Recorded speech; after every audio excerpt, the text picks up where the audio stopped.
somos los únicos. No, creo que también Hablando de elección. Pues mañana, ¿no? No manches.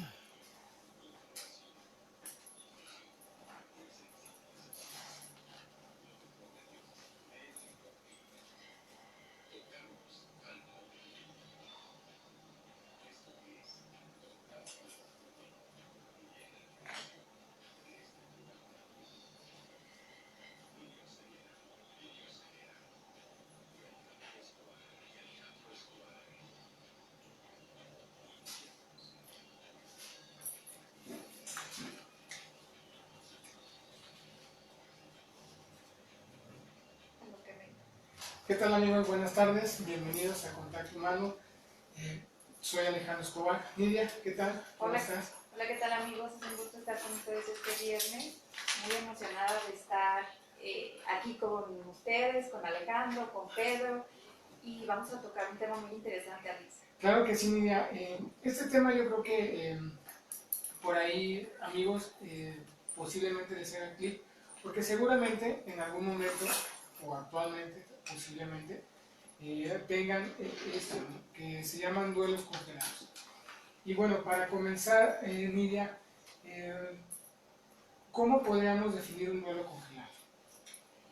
Claro, mira, evidentemente para todas las personas siempre o de manera constante atravesamos etapas difíciles, ¿no? La vida está llena de duelos, está llena de algunas complicaciones que tenemos que enfrentar, y entonces aquí un duelo congelado puede definirse como aquel duelo que no empieza posterior a la pérdida, que puede tardar un poco más en llevarse a cabo. Un ejemplo, aquellas personas que todavía no pueden elaborar el duelo tras la pérdida de un ser querido.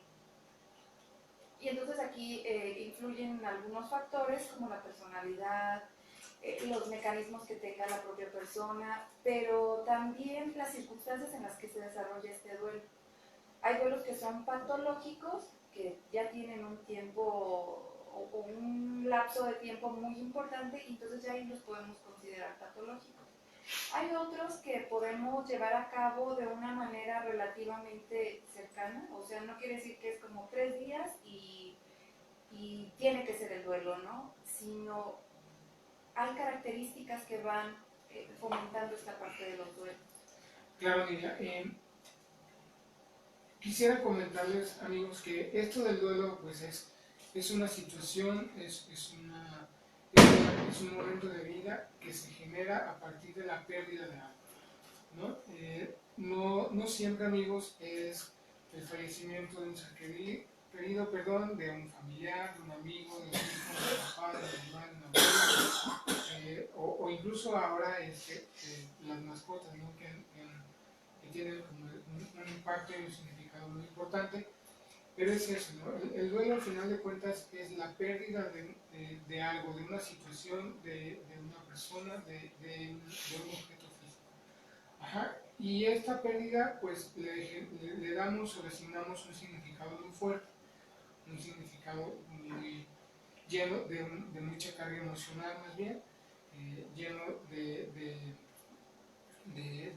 esta parte afectiva, que evidentemente hace que cuando no esté presente no lo podamos tocar, ver, oler, prácticamente así palpar, en todos los sentidos, pues asumimos que es algo muy doloroso o es algo muy complejo. El duelo congelado, amigos, también es esta parte cuando hay una situación de pérdida, hay una situación de crisis que aún no he trabajado, que aún no, digámoslo, o lo vamos a poner así en palabras sencillas, no he superado, y entonces se va arrastrando, ¿no? O sea, hagan de cuenta, lo guardamos así como en una cajita, y ahí se queda, y pasa el tiempo, pasan las situaciones, pasan las relaciones, y se mantiene ahí.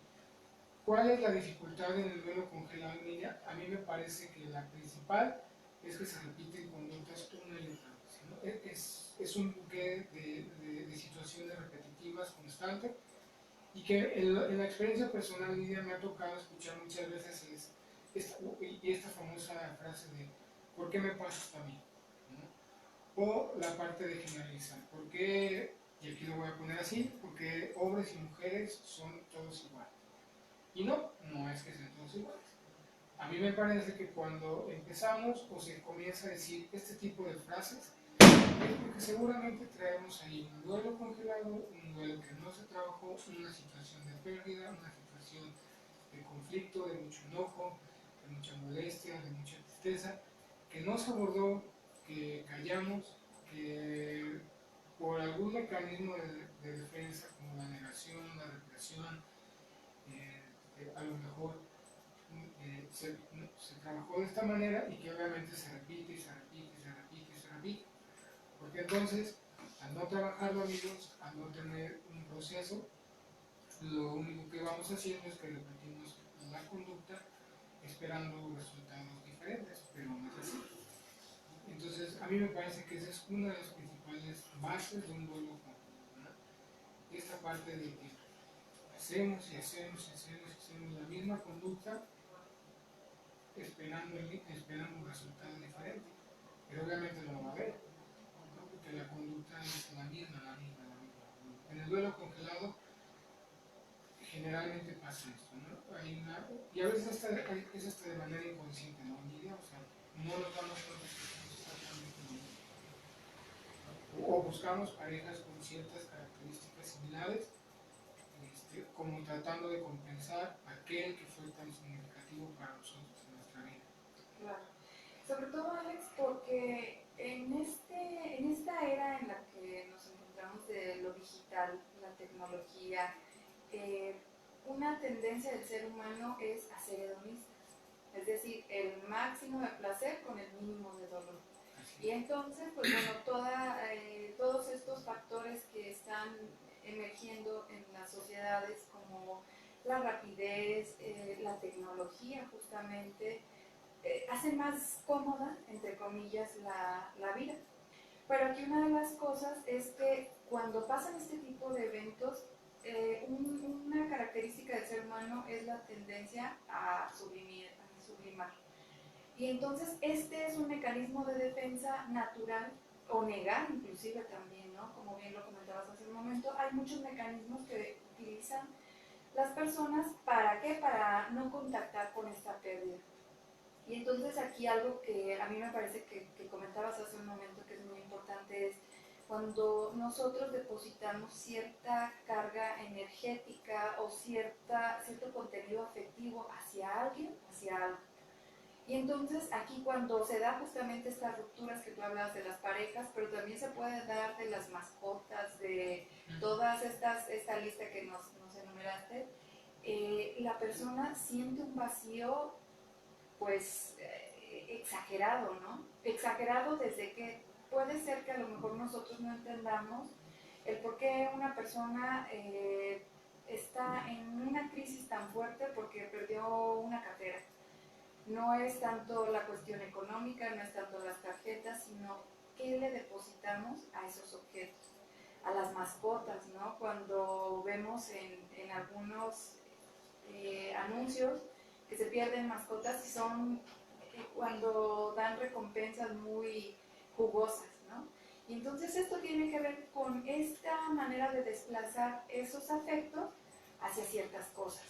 Ándale, mira, fíjate, yo estoy estudiando un modelo que se llama modelo de autorregulación del elemental, y este modelo de autorregulación pues, precisamente habla de esto, ¿no? Habla de cómo nosotros regulamos la conducta y la emoción con el objetivo, obviamente, de generar un desarrollo, ¿no? De generar un proceso en el cual, ante los estímulos externos, cualquiera que tengamos, esto obviamente nos va a causar una respuesta, nos va a causar una emoción, nos va a causar una conducta. Entonces, aquí yo creo que tomando en cuenta este modelo de autorregulación, hay dos procesos, ¿no? Que uno es la parte del control de la conducta y a otro que se llama el control de la emoción. Este modelo de autorregulación se ve mucho encaminado al proceso de la rehabilitación, ¿no? Con personas con discapacidad o con alguna enfermedad crónico-degenerativa. Sin embargo, leyéndolo un poquito y profundizando sobre este tema, Nidia, fíjate que este modelo me gustó mucho porque en este proceso de control de la conducta, el control de la emoción, habla precisamente que la conducta nosotros la vamos a valorar de acuerdo a tres factores: a lo que nos dijeron en casa, a lo que vemos en la sociedad y a creencias personales, ¿no? Entonces, por ejemplo, si en casa nos dijeron, aquí no se llora, es eso, ¿no? Y entonces, del medio externo recibimos constantes estímulos que dicen que a lo mejor el hombre no tiene por qué llorar y tenemos que ser así como muy fuertes y tenemos que siempre tomar esta conducta así como de firmeza, como de yo no siento nada. Evasiva, exactamente, ahí lo refuerzo todavía. Y por tercera, como un aspecto que lo refuerza, viene esta parte de la creencia personal. Pero la creencia personal está basada en las dos primeras. O sea, la creencia, y entonces, al yo creer esto, porque obviamente si primero lo veo con unidad, si esto me lo dice mi papá, para mí mi papá es ahí muy significativo, ahí luego ya me manché, introyecto y automáticamente ese discurso lo hago mío. Después lo refuerzo allá afuera, ¿con quién? Con los amigos, con los tíos, con el abuelo, en la tele, en la radio, en el celular, en el comportamiento cultural y social, lo vuelvo a reforzar todavía más. Y entonces automáticamente eso hace que yo que haga, pues que esa creencia yo la haga realidad. Y entonces automáticamente yo muestro esta conducta, ¿no? De aquí no pasa nada. Y entonces, al tiempo que hago esto o que genero este proceso, empiezo a generar la conducta emocional, ¿no? Y entonces, en el control de la conducta emocional, viene esta parte: hago una valoración primeramente de eso. La reacción que voy a tener, ¿para qué me va a servir? ¿No? Primero, entonces, así esta parte de voy a hacer una escala de valoración entre lo bueno y lo malo. Generalmente es así. Nosotros como personas tendemos mucho a esta mancuerna, ¿no? Bueno y malo. Y una vez que hacemos esta valoración, ahora sí viene la acción. Obviamente la acción me va a dar el conocimiento de una conducta nueva, pero la voy a emparejar con la conducta anterior. ¿Sí? O sea, ¿qué quiere decir esto? Entonces yo hago un juicio de valor: ¿está bien o está mal? Si yo digo que está bien, pues la hago. Y entonces esa acción me va a reforzar lo que ya creía. Lo emparejo, lo junto y me sigue reforzando la parte de no pasa nada.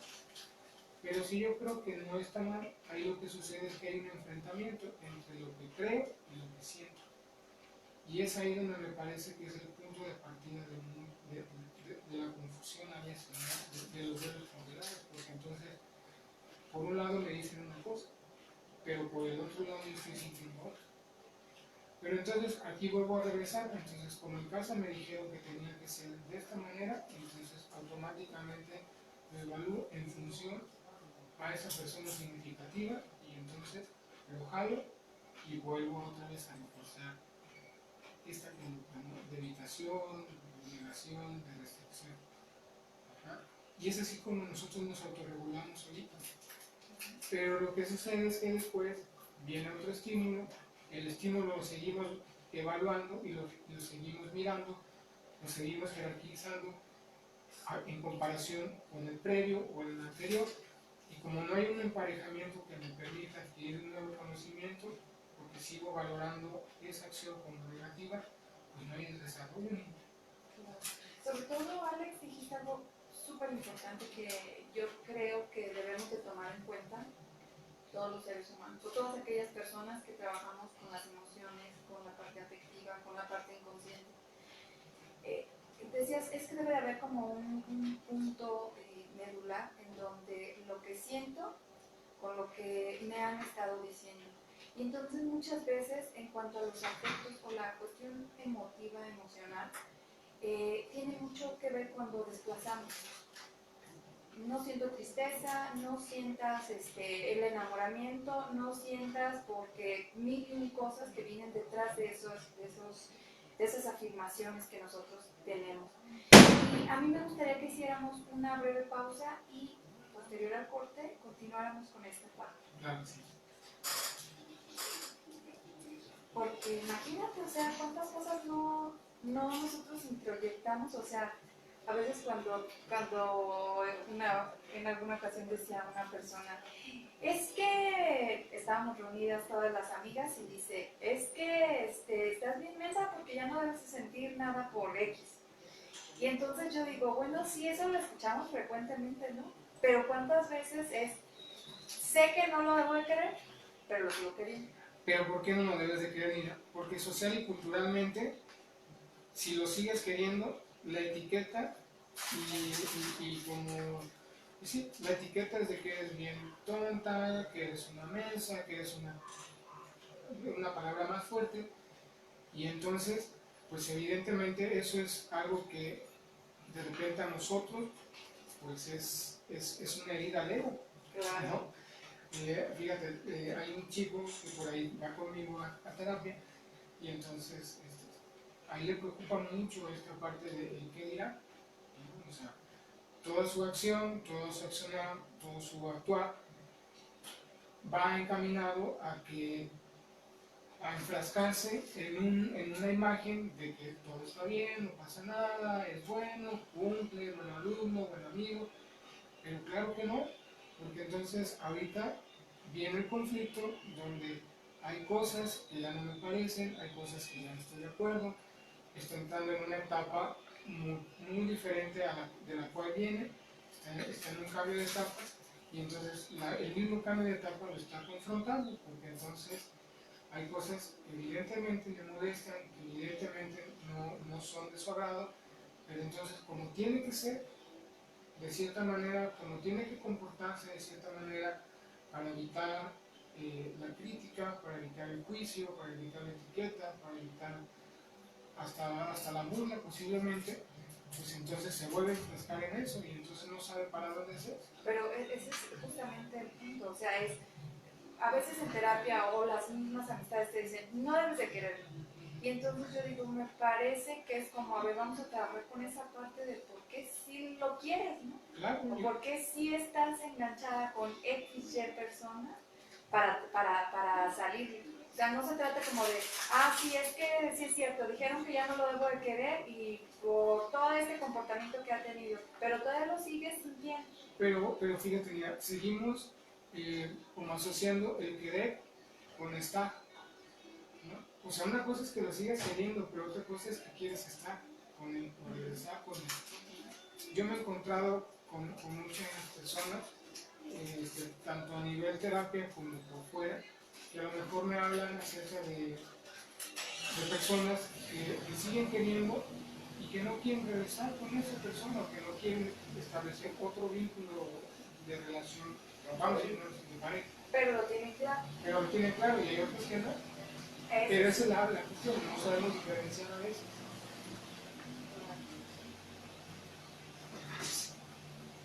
Amigos, continuamos aquí en su programa Contacto Humano. Y fuera del aire estábamos platicando con Alex sobre esta parte donde aterra mucho el sentir una emoción.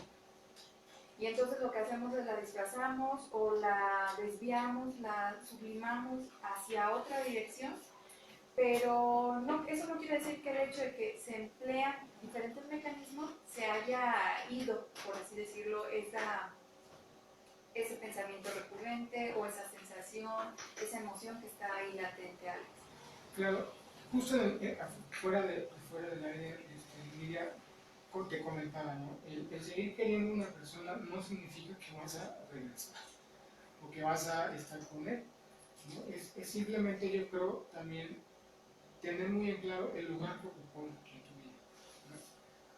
vida, ¿no? Obviamente cuando sigues queriendo a esta persona y que a lo mejor tu deseo es regresar con él o volver a estar con él, pues ahí sí tendríamos que ver cuál es el motivo que te lleva a seguir enganchado o a seguir en esta situación, ¿no? Para que o sea, sobre todo para tener, que la persona lo tenga claro. O sea, en otros programas, la mayoría de los terapeutas lo han dicho, ¿no? Y de los invitados hay que tener claro el para qué de las cosas. El por qué siempre nos va a servir. Yo no estoy peleado con el por qué. Creo que el por qué siempre nos va a dar una idea, un panorama de qué es lo que piensa la persona. Cada vez que nosotros preguntamos un por qué, es la oportunidad que tiene la persona, el consultante, de que nos dé una descripción casi así gráfica de la situación, ¿no? Cómo él percibe la historia, cómo él considera las cosas, cómo él se siente, pero ya cuando preguntamos el para qué ya cambia todo, ¿no? Porque ahí a lo mejor a veces no está tan claro. Entonces, primero que me parece en esto de los vuelos congelados es hay que preguntar el por qué sigues así, qué es lo que te tiene así, qué es lo que está pasando contigo. Y una vez que tengamos así toda la información del por qué, ahora sí con esa información la vamos a ir desmenuzando poco a poco y vamos a ir diciendo el para qué. Claro. Ahorita que tú lo comentas, Alex, a mí me parece que el por qué es como la base. Sí. Bueno. Y de alguna manera el hecho de decir para qué es lo que te va a dar directriz. Porque es el camino hacia donde vas a llegar, ¿no? Esto que tú comentabas a mí me parece muy importante porque eso es uno de los mecanismos que ocurre en los duelos congelados, cuando la persona está como tan desconectada de sí misma, del evento inclusive. Algo que es muy, muy bueno trabajarlo en los contextos terapéuticos es el contactar con la emoción, contactar con la pérdida. En algún momento decía Joan Garringa, que es un español que ha trabajado mucho sobre constelaciones familiares, y él comentaba que bueno, el dolor es justamente es un invitado de honor, ¿no? Pero que justamente los seres humanos nos empeñamos en expulsarlo de donde llega. Sí. Y aquí una de las cosas es, el dolor te muestra mucha sabiduría. A lo mejor habrá gente que esté atravesando en este momento un duelo muy fuerte o muy significativo y puede decir, bueno, pero ¿cómo puedes decir que este dolor me va a enseñar algo? En el momento no tenemos como esa visión de poder mirar todo en macro. Estamos en micro, observando como nada más a mí me pasó esto y es que se murió tal o es que tuve esta pérdida de un familiar o de una pareja, de lo que tú quieras. Pero cuando empiezas a ver en macro, lo que sucede es empiezas a ver otras direcciones que también te pueden aportar cosas, te puede aportar información, te puede aportar sobre todo mucho aprendizaje. El dolor transformado es aprendizaje. Claro. El dolor emocional y hasta el físico, yo creo, es indicador de vida, ¿no? Para mí. Claro. Creo que el dolor, voy a hablar del dolor emocional, es significado de que sientes afectivamente. O sea, obviamente cuando te duele la cabeza, cuando te duele alguna parte del cuerpo, pues también es significado de que hay dolor y de que seguramente tu cuerpo tiene un buen funcionamiento. Si no hubiera dolor, ahí sí me preocuparía, ¿no? Tanto fisiológicamente como afectivamente, ¿no? Y ya estaríamos hablando tal vez de un trastorno de la personalidad, ¿no? Como psicópata, una esquizofrenia, una psicosis. Pero, y sin embargo, también ellos se sienten, ¿no? O sea, hay angustia, hay miedo, hay enojo, hay furia, hay rabia. ¿No? Pero entonces el dolor, como tú lo dices, Lidia, es un invitado privilegiado porque justamente el dolor nos contacta con lo más profundo de nosotros, ¿no? ¿Cuál es lo más profundo de nosotros? Nuestra capacidad de amar. Así. Entonces, solamente cuando nosotros tenemos una capacidad de amar inmensa, que me parece que todos lo tenemos, y que de repente algo en esa capacidad de amar es desprendida de nosotros, de nuestro control, pues solamente viene el dolor. Pero el dolor obviamente te va a dar la oportunidad de que veas y pongas en panorama tu propia existencia. ¿Sí? O sea, yo creo que Esa es una de las grandes también como proyecciones de la pérdida. Cuando nosotros tenemos una pérdida, al final de cuentas es una proyección. O sea, ¿qué tanto estamos dispuestos a soltar? ¿Qué tanto trabajo nos va a costar el soltar? ¿No? Porque el otro, pues ya no va a estar, por mucho que lo quiera, por mucho que me esfuerce, por mucho que ponga energía, ya no va a estar. O sea, no porque le llore, le berre, le grite, me berrinche, me encabrone, perdón, va a regresar.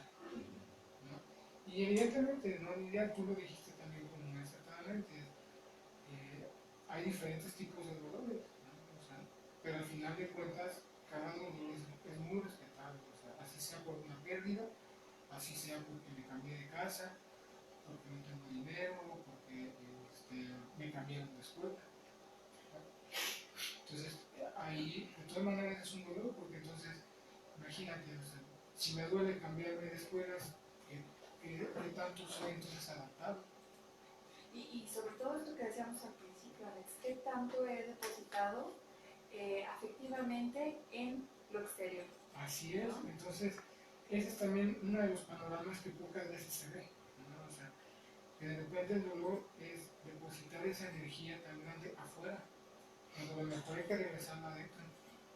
Que eso es lo complejo. Muy complejo, ¿no?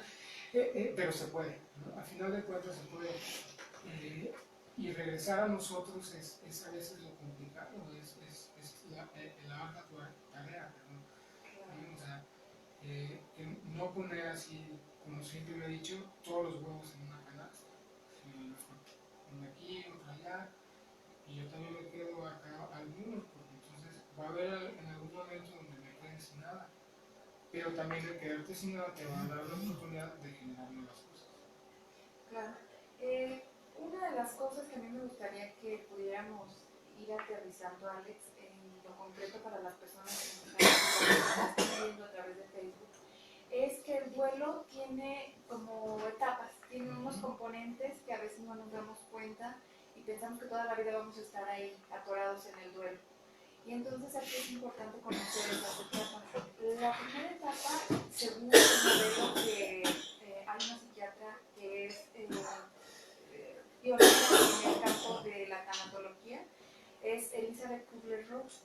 Y entonces ella hablaba justamente o describió estas etapas después de haber trabajado con personas ya en fase terminal.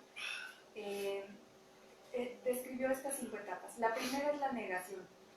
Y este es un mecanismo de defensa que empleamos cuando la realidad nos afecta tanto o que rompe con el equilibrio interno de la persona, que lo que empleamos es la negativa.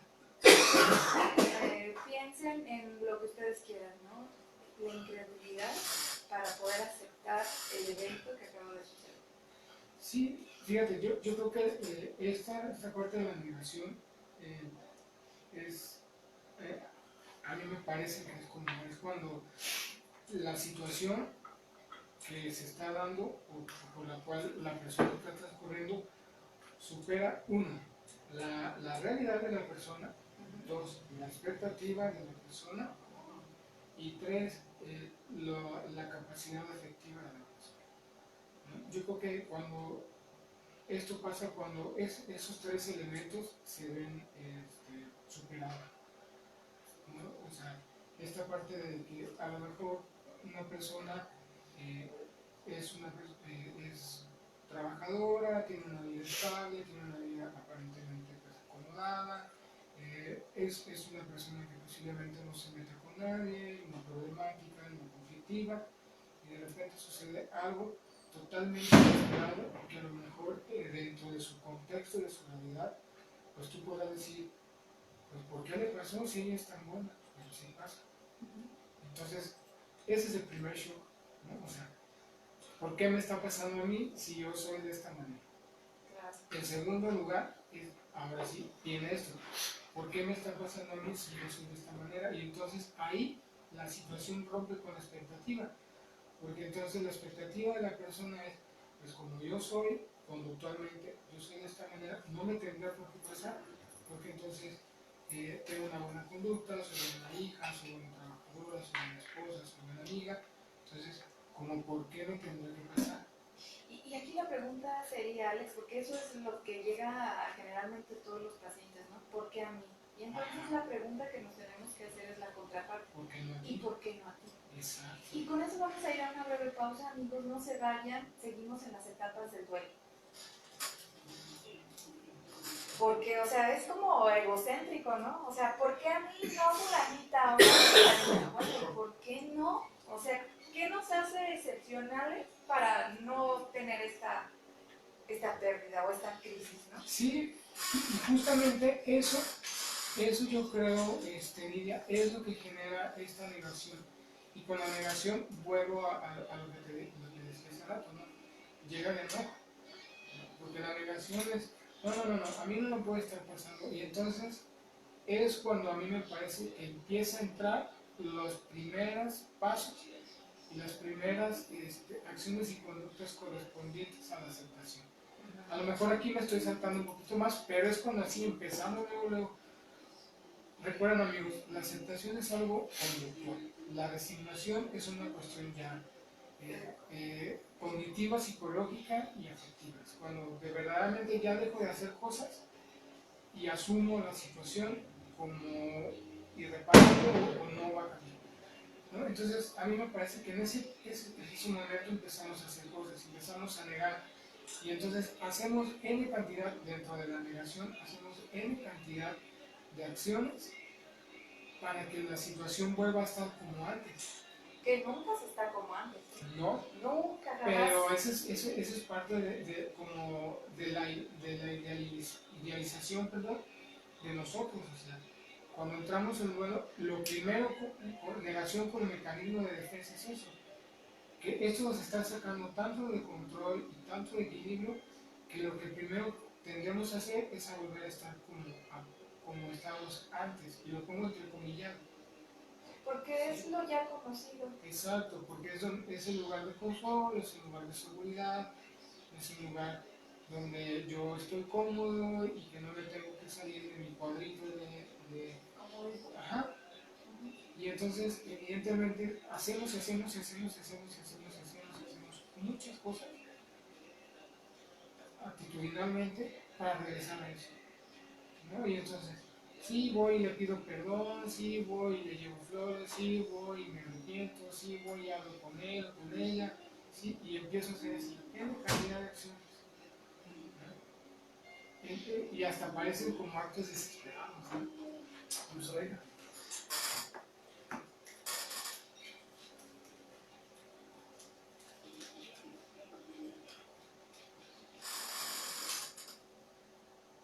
Muy bien amigos, regresamos y justo fuera del aire estábamos dándole continuidad a esta parte de la negación, ¿no? Y les comentaba bueno, que en esta negación pues se rompe con todo el equilibrio, toda la zona de confort, toda esta parte de seguridad y entonces empezamos a generar acciones que corresponden a la negación, porque al generar estas acciones automáticamente estamos negando lo que está pasando.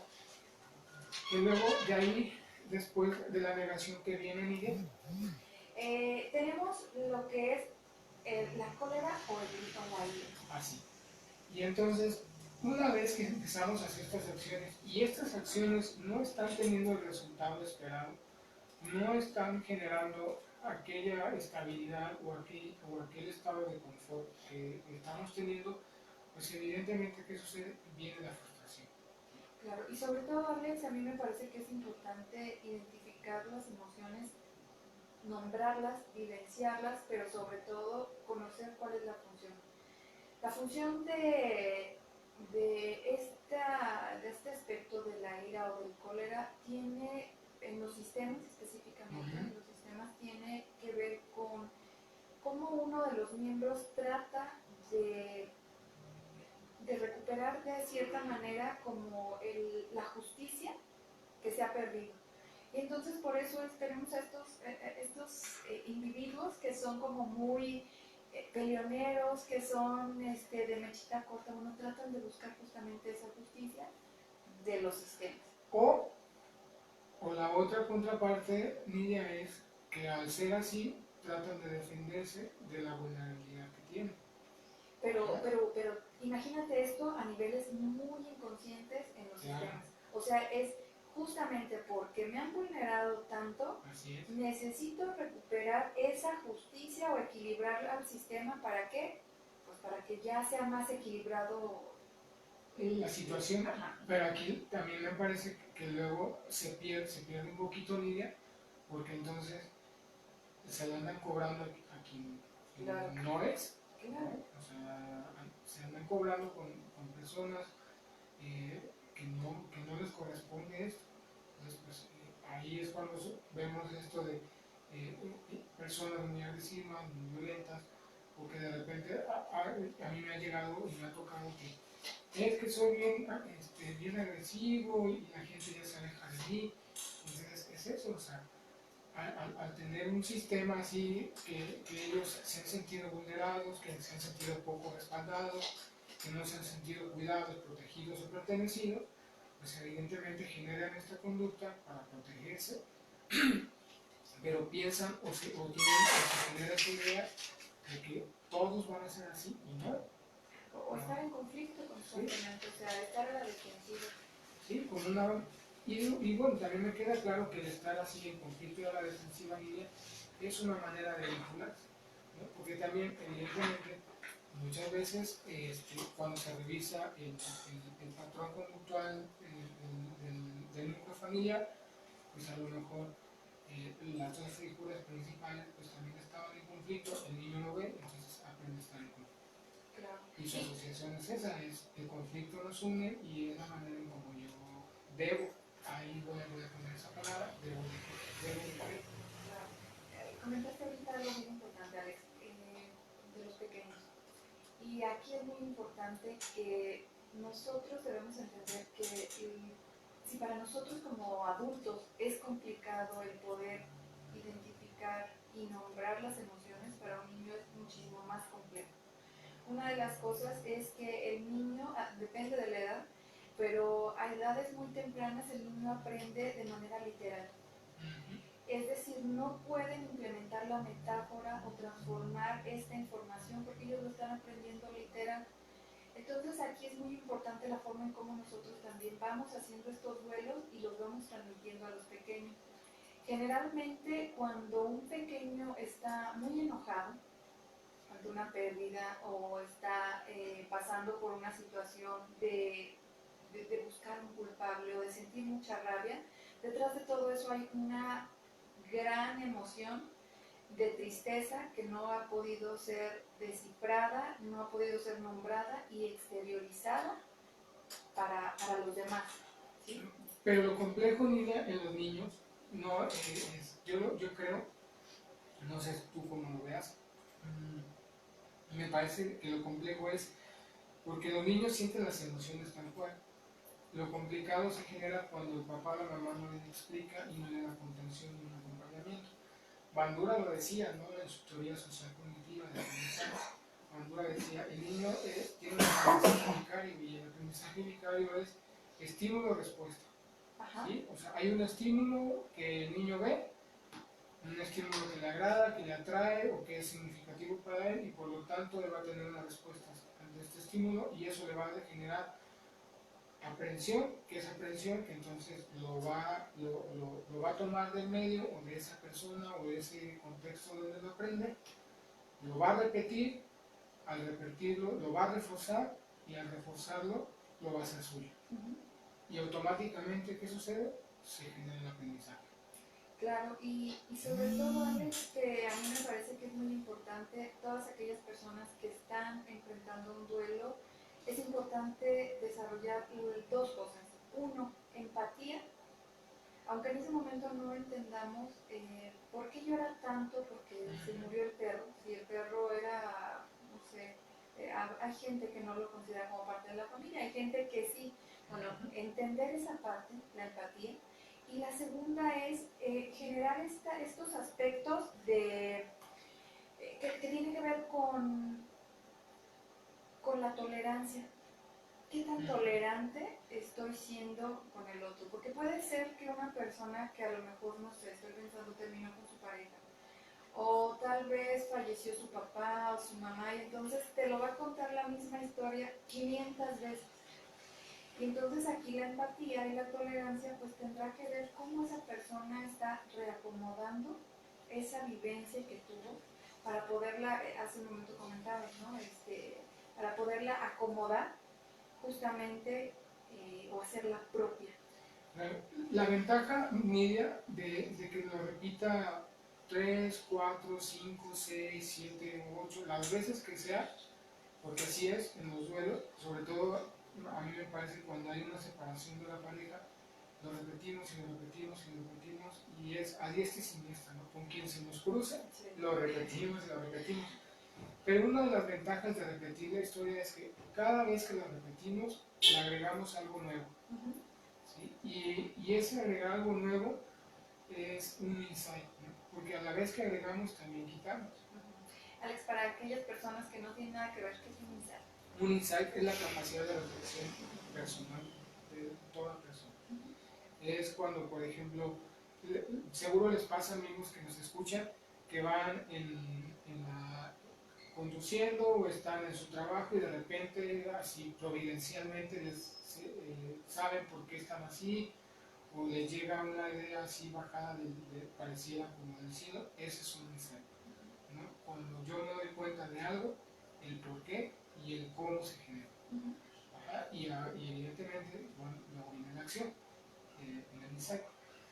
Entonces, perdón, yo creo que eso es algo bien importante. Déjenos, amigos, como tip, sí, nosotros recomendamos que sí los dejen, que, aunque se la sepan la historia, aunque los enfade, aunque sea tan repetitiva, déjenlo, porque cada vez que la persona en duelo lo repite,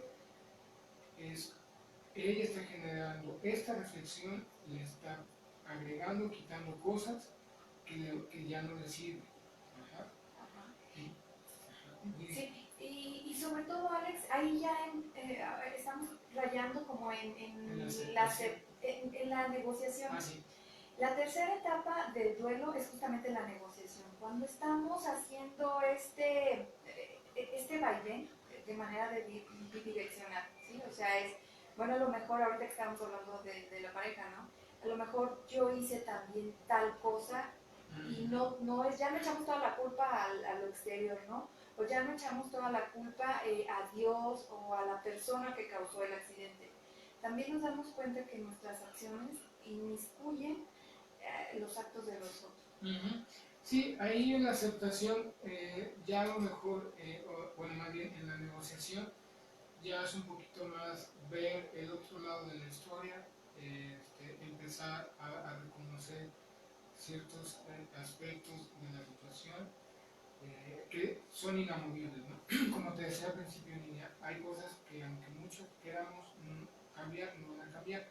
Entonces, en la negociación ya hay esta parte de que la persona ya está más consciente, ya no está tan enojada, posiblemente está un poco más tirada de tristeza, a la lloranza, a la nostalgia, pero ya no hay tanto enojo, ¿no? De repente creo que el enojo nos nubla mucho la vista y no nos permite tener una conciencia plena, ¿no?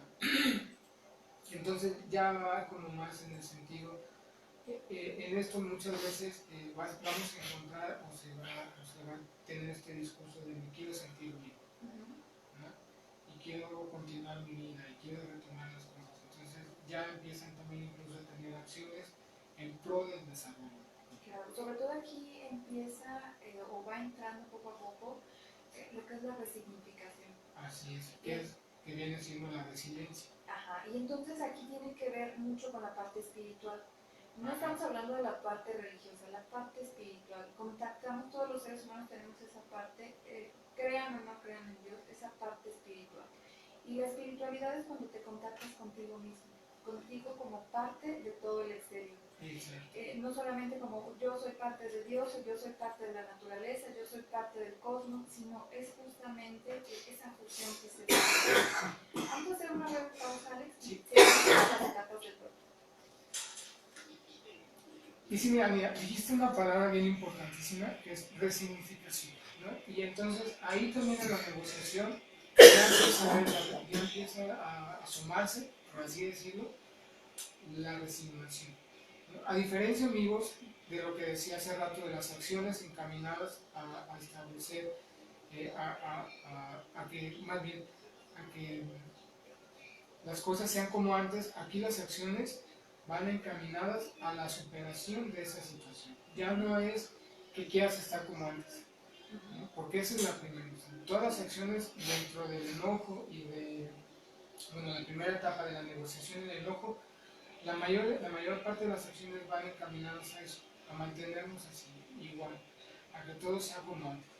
Y ahora las acciones en esta negociación van encaminadas, Lidia, a esta parte del desarrollo, a esta parte de cosas nuevas, El crecimiento. a esta parte, como dicen por ahí, ¿no? De darle vuelta de página al libro, de avanzar, de crecer, de hacer cosas nuevas, ¿no? O sea, y ahí podemos poner mucho significado, ¿no? A mí me ha tocado de repente, por ejemplo, en una pérdida de un ser querido me ha tocado, pues él hubiera querido que yo lo hiciera. Bueno, eso ya es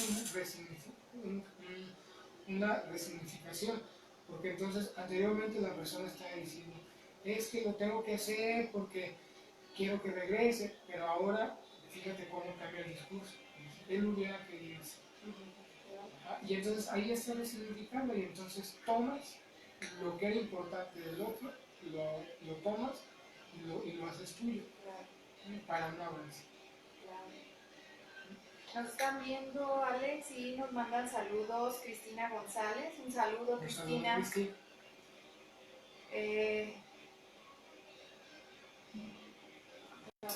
Vamos a ver.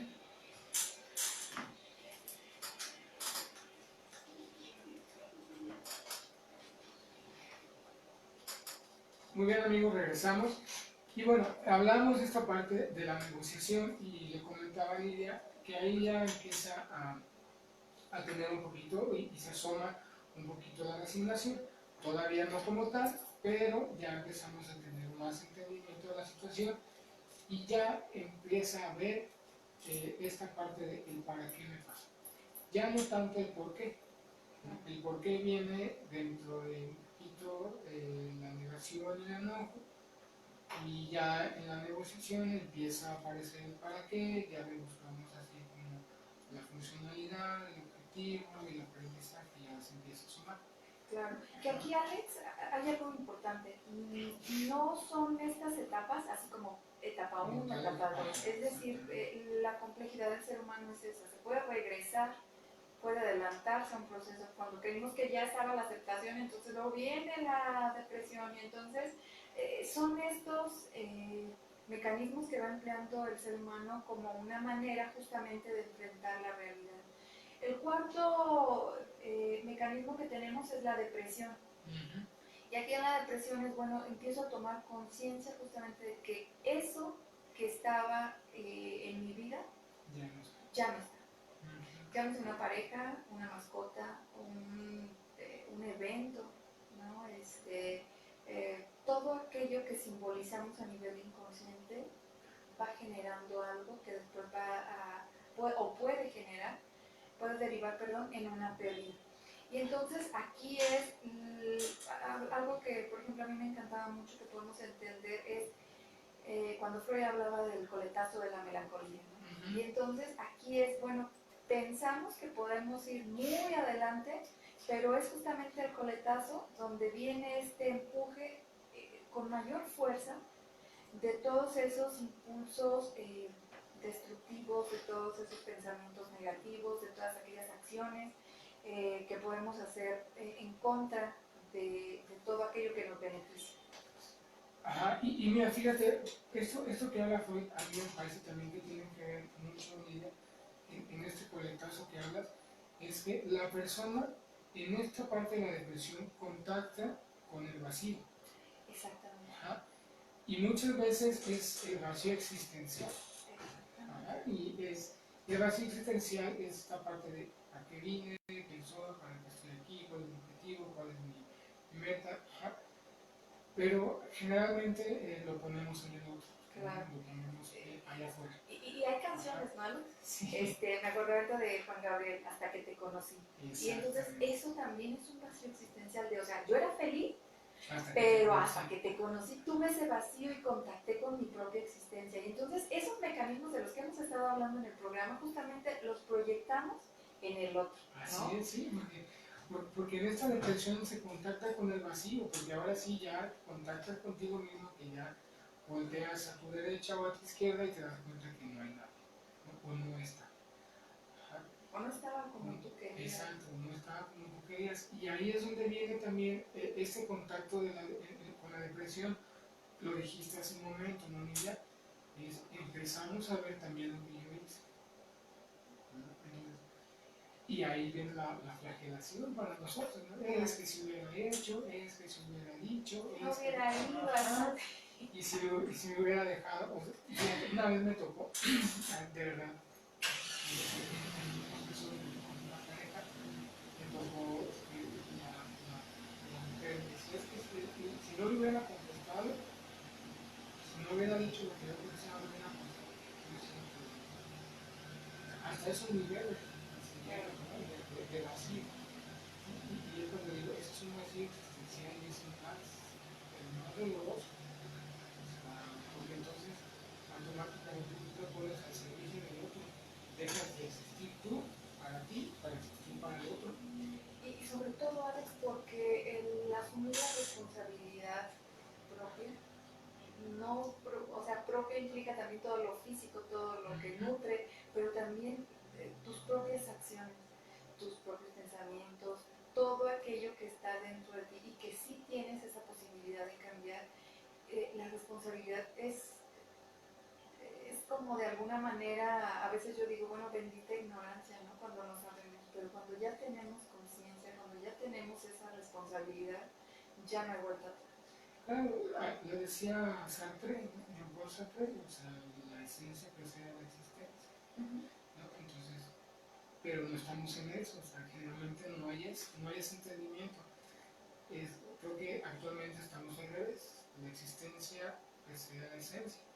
Y la esencia sola es todas aquellas características, cualidades, habilidades, actitudes, aptitudes, valores, todo eso que tenemos cada uno de manera individual. Y la existencia simplemente es nuestro cuerpo físico, nuestro cuerpo fisiológico.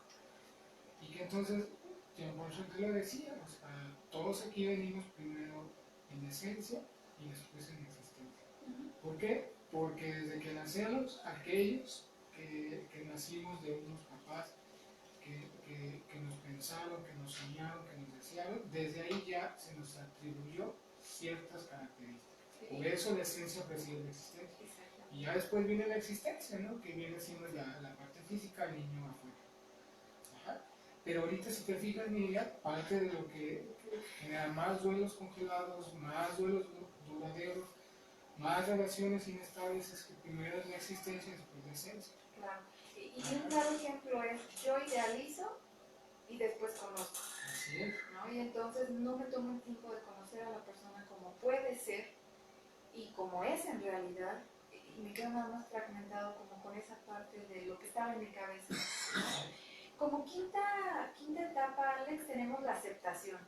La aceptación, estamos ya en un proceso donde la persona ya juntó todas esas herramientas, esos mecanismos y puede acomodar el evento que vivió. Así es, ya pegó la negación, ya pegó el enojo, ya pegó la negociación, ya pegó la depresión y le falta esta pieza para lograr sus rompeolas. Y como lo decía la doctora Guadalupe Medina, ese es el momento en donde empezamos a cerrar con amor. Exactamente. Justamente esa piececita nos va a llevar así, a cerrar con amor, a cerrar con afecto, a decir, sí me encabroné, sí me resistí, sí me enojé, sí traté de hacer lo mejor posible, sí me entristecí muchísimo, pero esto es lo que hay ahorita y no puedo hacer absolutamente más nada, más que darte el lugar que te corresponde en mi vida, hombre o mujer, tío o tía, mamá o papá, hijo o hija, eventos, circunstancia, objeto, etcétera. Sí, sí, sí. Que justamente ese es como empezamos el programa, Alex. O sea, la dificultad para poder llegar a esta etapa y entonces nos quedamos estancados en un tipo de duelo. En alguna de las ellas. Que a mí me encanta mucho esta parte. La naturaleza es como muy sabia, ¿no? Y la vida nos pone diferentes experiencias para llevarlo a cabo. Y un claro ejemplo es, un duelo congelado no quiere decir que esté ahí inamovible. Se están generando cosas como cuando uno deja congelada una carne. Déjala congelada 6 meses y en esencia tú puedes pensar que esa carne cuando la saques y la metas a la olla estará buena. Pero hay cosas que aún congeladas van pudriéndose, necesitan ser desechadas. La calidad se va disminuyendo, ¿no? Ayer veía una película en esta plataforma de streaming de la N, de la N roja, que casi la mayoría tenemos esa plataforma, que se llama la película Solteras, está ahí, búscala, divertida y buena, ¿no? Mexicana, por cierto, está entretenida. Y yo ayer la estaba viendo y me pareció muy interesante esta parte de cómo esta chica, pues obviamente su deseo más fuerte y más así arraigado es casarse, ¿no? Entonces obviamente empieza a hacer una serie de conductas y empieza a tener una serie de comportamientos que llevan o que hacen a presionar a su pareja, ¿no? En un primer momento. Obviamente la pareja se siente presionada, le dice, ¿sabes qué? Pues no. Y entonces esta chica cae así en todo este proceso, ¿no? Y entonces dentro de las etapas del duelo genera esta parte de negociación yendo como una escuela para mujeres que le van a enseñar o la va a enseñar a conseguir un marido. Pero entonces, obviamente la película es divertida y ahí tiene ciertas cosas como muy chuscas. Pero al final de cuentas te da, o sea, lo que yo estaba analizando en la película es cómo esta necesidad y como ansia de esta situación la lleva precisamente a hacer un montón de cosas repetidas y repetidamente. Entonces cada vez es más complejo y cada vez se mete más en problemas. Pero es por eso, porque entonces no se da el tiempo ella misma de preguntarse, ¿quiero o no quiero? Porque al final de cuentas su necesidad no era individual, era social, era cultural. Y transgeneracional, ¿no? Familiar, sí, la familia te va obligando a... Y entonces dentro de la película, o sea, hay una situación con los papás, que no la voy a decir, pues, se acaba la magia. Se acaba la magia, pero que sucede y entonces eso para ella es un shock. Y a partir de eso, como que se da cuenta de muchas cosas y entonces sí, o sea, es lo social, es lo cultural y es lo transgeneracional. Y ese es el duelo congelado, ¿no? De si no me caso, si todas mis amigas se casaron, pero menos yo, entonces yo ya soy quedada, no la voy a hacer, no voy a ser feliz en la vida. Y no es cierto. Claro, y Alex, antes de cerrar, a mí me encantaría, dijiste hace un momento el tiempo. Y entonces aquí los parámetros de normalidad, por así decirlo, es cuando un duelo relativamente natural es en aproximadamente 6 meses. Desde que ocurre el evento a una próxima. No quiere decir que mañana se cumplen los 6 meses y ya tengo que estar bien. No, un más o menos, pero son 6 meses. Un duelo patológico o un duelo congelado puede durar de 2 a 10 o más años, sí, claro. Esas personas que han sido desaparecidas y entonces su cama está intacta. Esas personas que han fallecido y tienen objetos que recuerdan a la persona, bueno, eso nos habla ya de una patología que necesita ser atendida en los contextos terapéuticos. Claro, y también algo para agregar último. Culturalmente nosotros necesitamos ver y constatar que sí hay cuerpo para poder generar el duelo. Mientras tanto, es difícil y por eso este tipo de duelos que tú comentas, Lidia, se prolongan mucho más. Claro. Amigos, pues no nos queda más que agradecerles. Esperamos que disfruten su fin de semana y sobre todo algo que siempre hemos dicho, que la vida la muerte nos agarre vivos. Así es. Pues muchas gracias amigos y esperemos que este programa les haya servido para mucho. Nos vemos el siguiente viernes. Miriam, muchísimas gracias. Pedro, muchísimas gracias. Gracias, Pedro. Y buen fin de semana para todos nuestros amigos. Hasta luego. Hasta luego. Ay, muy bien. ¿Qué nos quedó? Sí. Este asunto. Sí, fíjate que lo disfruté mucho. Estuvo Como muy bien tranquilo, Sí. muy relajado. Sí, a mí también me encantó. Oye, ¿dónde estás haciendo el